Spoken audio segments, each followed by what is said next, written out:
And I understand that, but I can tell you the other side isn't exactly in love with. Большинство жителей Донецкой и Луганской народных республик, Запорожской и Херсонской областей.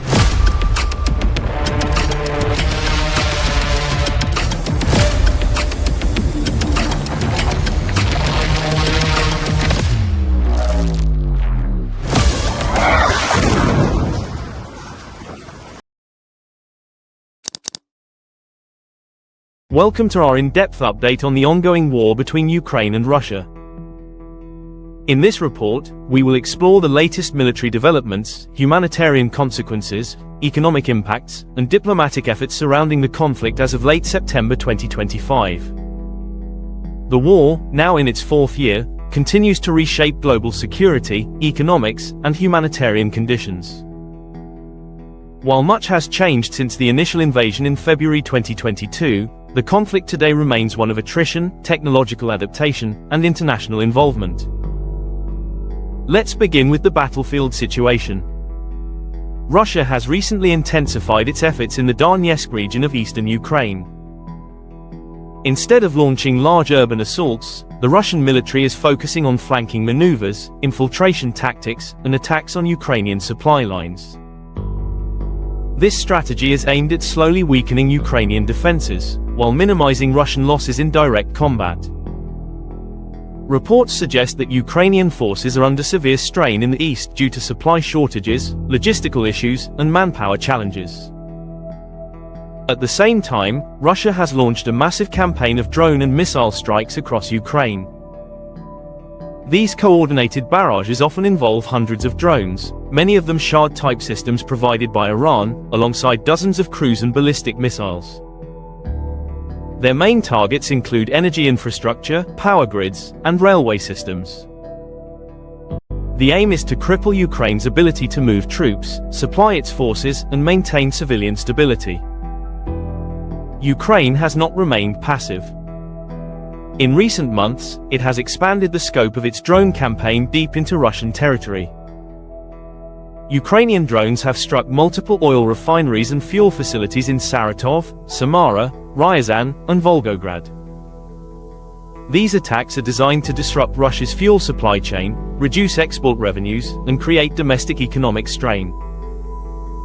For Russia, which relies heavily on energy exports to fund its war effort, such strikes are a serious challenge.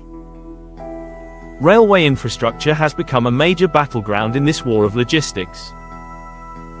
Russian forces have repeatedly targeted Ukrainian rail lines, substations, and electrical systems. However, Ukrainian railway operators have shown remarkable resilience.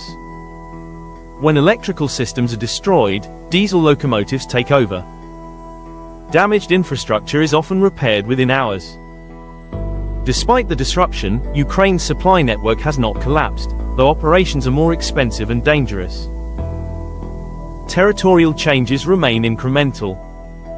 Between mid-August and mid-September 2025, Russia captured approximately 226 square miles of Ukrainian territory. While this is less than in previous months, it still represents a slow but steady advance. Ukraine continues to launch counterattacks and hold strategic towns, but its defensive capacity is stretched thin. This back and forth underscores the attritional nature of the conflict, where both sides pay a heavy price for relatively small gains. Some strikes have symbolic significance. For instance, Ukraine's Ghost intelligence unit recently destroyed two rare Russian B-12 Chaika amphibious planes and a Mi-8 helicopter in Crimea. This was the first time B-12 aircraft have ever been destroyed in combat, marking both a morale boost for Ukraine and a logistical setback for Russia. Meanwhile, Russia's September 20th attack on Ukraine involved nearly 600 drones and 40 missiles. While Ukrainian defenses intercepted most of them, several still hit residential areas, schools, and public infrastructure. Civilians once again bore the brunt of the assault. That leads us to the humanitarian dimension of the war. Civilians remain the most vulnerable victims. Towns and cities such as Dnipro have been repeatedly struck, damaging schools, dormitories, kindergartens, and transport systems. In the town of Urova in Donetsk Oblast, a Russian glide bomb struck a crowd of elderly pensioners waiting to receive their monthly payments. At least 25 people were killed, and nearly 20 more were injured. Incidents like these highlight the indiscriminate nature of many attacks and fuel accusations of war crimes. Ukraine's power grid continues to suffer devastating damage. Missile and drone strikes have destroyed large parts of thermal generation capacity, leaving millions facing blackouts. Energy shortages not only affect homes and hospitals but also cripple industrial and military production. On the Russian side, Ukrainian drone strikes against oil refineries have forced fuel rationing in some regions, undercutting Moscow's ability to maintain its war machine. The conflict has also raised broader international security concerns. Russian drones and aircraft have repeatedly violated the airspace of NATO countries, including Estonia, Poland, and Romania. These incidents have triggered emergency meetings at NATO headquarters and at the United Nations Security Council. Western officials warn that repeated violations risk triggering direct confrontation, a scenario everyone wants to avoid but cannot rule out. Diplomatically, Ukraine is pushing for stronger international backing. President Volodymyr Zelensky has been active at the United Nations General Assembly, meeting world leaders and emphasizing the need for additional military support, stronger sanctions, and the use of frozen Russian assets to finance reconstruction. Discussions continue within Europe and the United States about how far to go in weapon deliveries and financial aid. NATO countries are also increasing their readiness. The United Kingdom and Poland have pledged to confront Russian planes that enter NATO airspace. Meanwhile, European Union states are moving faster to phase out reliance on Russian energy and invest in stronger air defenses for their eastern borders. Inside Russia, political maneuvering is evident. Colonel General Alexander Lapin was recently dismissed, reflecting tensions within the Russian military hierarchy. Analysts believe the Kremlin is trying to scapegoat commanders for battlefield setbacks while tightening internal control. Economic pressure is also building inside Russia. The loss of refinery capacity, declining export revenues, and the high cost of maintaining a massive war effort are creating discontent, though open opposition remains limited under strict state repression. So, what does all this mean strategically? The war remains one of attrition. Russia continues to gain ground slowly, while Ukraine fights to prevent further losses. Each side uses drones, missiles, and artillery to exhaust the other.